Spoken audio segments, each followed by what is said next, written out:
Good morning friends, welcome to my channel. ఈరోజు 17th ఫిబ్రవరి 2025 current affairs. First వచ్చేసి పెద్దగట్టు జాతర. ఎందుకు అంటే ప్రజెంట్ ఇప్పుడు తెలంగాణలో పెద్దగట్టు జాతర జరుగుతుంది కాబట్టి దీని గురించి న్యూస్లో వచ్చింది. సో ఈ పెద్దగట్టు జాతరనే మనం లింగమంతుల జాతర అనొచ్చు, ఓకేనా. దురాజపల్లిలో జరుగుతుంది ఇది. ఈ పెద్దగొల్లగట్టు జాతర అని కూడా అనొచ్చు అనమాట. సో ఇది సూర్యాపేట జిల్లా చివ్వెం మండలంలో దురాజపల్లి ప్రాంతంలో ఈ ప్రసిద్ధమైనటువంటి శ్రీ లింగమంతుల స్వామి జాతర అనేది ఫిబ్రవరి 16 నుంచి 20 వరకు జరగనుంది.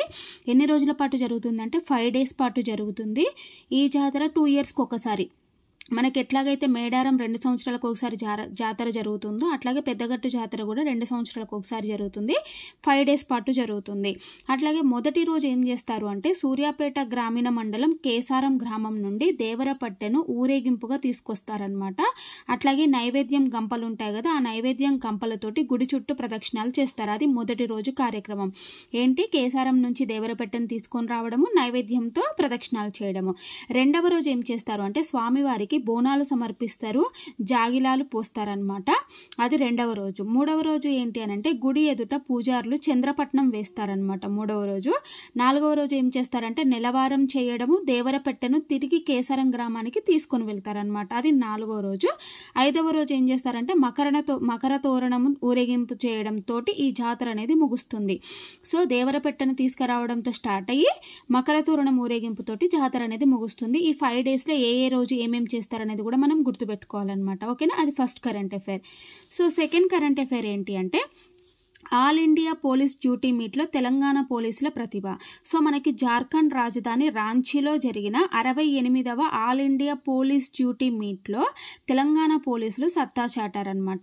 సో ఈ తెలంగాణకి నేతృత్వం వహించినటువంటి టీం మేనేజర్ ఎవరు అనంటే సిఐడి ఎస్పీ రామ్ రెడ్డి. ఇతని నేతృత్వంలో పోలీస్ బృందాలు అద్భుతమైన ప్రతిభను కనబర్చారు. ఇవి ఎప్పుడు జరిగాయి అనంటే ఫిబ్రవరి 10th నుంచి ఫిబ్రవరి 15th వరకు జరిగినటువంటి ఈ ఈవెంట్లలో తెలంగాణ బృందానికి ఓవరాల్ ఛాంపియన్షిప్ వచ్చింది. మరియు అన్ని రాష్ట్రాల కంటే కూడా ఎక్కువ పథకాలు, ఎన్ని అంటే 18 మనకు వచ్చాయన్నమాట పథకాలు. మళ్ళీ ఓవరాల్గా కూడా ఓవరాల్ టీమ్ ఛాంపియన్షిప్ కూడా తెలంగాణ గెలుచుకుందనమాట, ఓకేనా. సో అన్ని రాష్ట్రాల కంటే కూడా ఎక్కువ పథకాలు సాధించింది. అయితే వేటిలో ఎక్కువ పథకాలు వచ్చాయి అంటే సైంటిఫిక్ ఎవిడెన్స్ టు ఇన్వెస్టిగేషన్లో, యాంటీ సాఫ్టేజ్ టెక్లో, కంప్యూటర్ అవేర్నెస్లో అండ్ డాక్ స్క్వాడ్లో. ఈ 4 ఇన్వెస్టిగేషన్ ప్రొసీజర్లో తెలంగాణకు అత్యధిక పథకాలు వచ్చినాయి అనమాట. ఏంటి అంటే 6 gold, ఓకేనా. సో 4 silver, 8 వచ్చేసి మనకి బ్రాంజ్ అనమాట, ఓకేనా. సో టోటల్ 18 పథకాలు వచ్చినాయి. నెక్స్ట్ ఓవరాల్గా కూడా ఛాంపియన్షిప్గా కూడా గెలిచిందనమాట తెలంగాణ బృందం, ఓకేనా. అది second current affair. So third current affair ఏంటి అంటే షీల్డ్ 2025.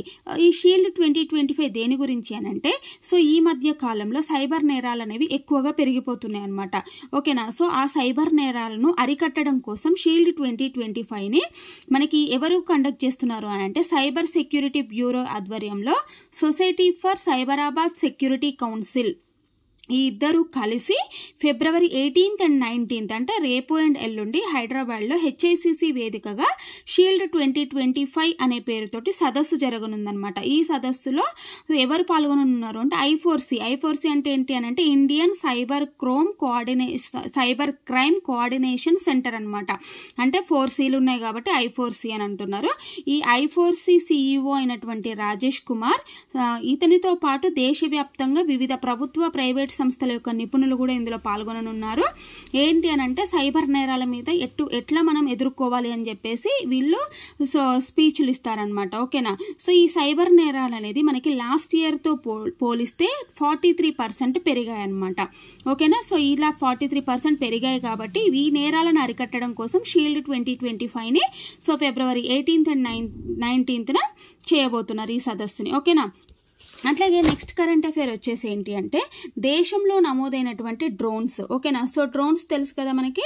సో దేశంలో మొత్తం ఎన్ని డ్రోన్స్ నమోదయ్యాయి అంటే 29,501 డ్రోన్స్ ఉన్నాయి. సో అత్యధికంగా డ్రోన్స్ ఎక్కడ ఉన్నాయంటే ఢిల్లీలో ఉన్నాయన్నమాట. 4,882 వచ్చేసి ఢిల్లీలో. నెక్స్ట్ తమిళనాడులో 4,588, మహారాష్ట్రలో 4,132. అంటే అత్యధికంగా ఉన్నవి మీరు గుర్తుపెట్టుకుంటే సరిపోతుంది. తర్వాత మళ్ళీ తెలంగాణలో ఎన్ని ఉన్నాయో కూడా గుర్తుపెట్టుకోవాలి. 1928 తెలంగాణ తెలంగాణలో. సో హర్యానాలో 3689, కర్ణాటక 2516, గుజరాత్లో 1338, కేరళలో 1318 అనమాట. ఓకేనా. సో అత్యధికంగా ఉన్న ఢిల్లీ, తమిళనాడు, మహారాష్ట్ర, తెలంగాణలో 1928. అది మనకి 4th current affair. So 5th current affair ఏంటి అంటే బ్రిక్స్ సదస్సు.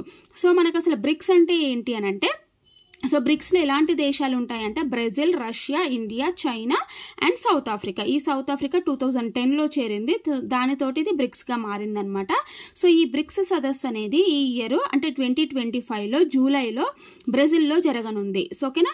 సో బ్రెజిల్లో ఎక్కడంటే రియో డి జెనెరోలో సో ఈ ఇయర్ జరగనుంది అనమాట. July 6th and 7th dates అని చెప్పేసి ఎవరు చెప్పారు అంటే ఆ దేశం యొక్క అంటే బ్రెజిల్ దేశం యొక్క దేశ విదేశీ వ్యవహారాల శాఖ మంత్రి అయినటువంటి మౌరో వియోరా పేర్కొన్నారు.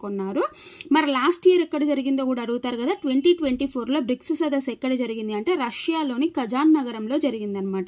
మరి ఈ బ్రిక్స్ సదస్సుకి మన ఇండియా ఎప్పుడు ఆతిథ్యం ఇచ్చింది అంటే 2021లో ఇచ్చిందనమాట.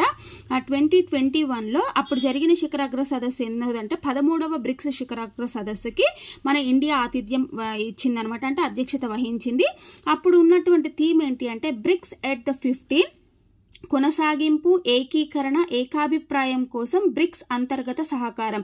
ఈ థీమ్ తోటి మన ఇండియా అనేది అధ్యక్షత వహించింది. ఏంటి అని అంటే బ్రిక్స్ ఎట్ ద రేట్ 15, కొనసాగింపు, ఏకీకరణ, ఏకాభిప్రాయం కోసం బ్రిక్స్ అంతర్గత సహకారం అనమాట. సో ఇది మన ఇండియా ఆతిథ్యం ఇచ్చింది కూడా మనం గుర్తుపెట్టుకోవాలి. అట్లాగే నెక్స్ట్ ఏంటి అంటే లాస్ట్ కరెంట్ అఫైర్, ప్రపంచ ర్యాంకింగ్ లో భారతీయ వర్సిటీల హవా. ఓకేనా. సో మనకి QS వరల్డ్ యూనివర్సిటీ ర్యాంకింగ్ అనేది రిలీజ్ చేస్తుంది కదా. ఆ QS వరల్డ్ యూనివర్సిటీ ర్యాంకింగ్ లో ఇండియా అనేది చాలా డెవలప్ అయిందనమాట. ఏంటి అంటే 2015లో ఓన్లీ దీంట్లో 11 యూనివర్సిటీలు మాత్రమే ఉంటే ప్రస్తుతం తీసుకున్నటువంటి సర్వే ప్రకారం 46 యూనివర్సిటీలకి ర్యాంకులు వచ్చాయన్నమాట. అంటే ఈ 10 సంవత్సరాల్లో 2015 నుంచి 2025 వరకు కూడా మనకి ఎంత పర్సెంటేజ్ పెరిగింది అంటే 318% వృద్ధిని సాధించింది. సో ఈ G20 సభ్య దేశాలు ఉన్నాయి కదా, ఆ G20 సభ్య దేశాల్లో ఇంతటి అత్యధిక వృద్ధి సాధించిన ఏకైక దేశం మన ఇండియా అనమాట. ఓకేనా. సో ఇవి ఈ రోజు కరెంట్ అఫైర్స్. మీకు కరెంట్ అఫైర్స్ ఎలా అనిపించింది అనేది నాకు కామెంట్ ద్వారా తెలియజేయండి. ఓకేనా. So thank you very much.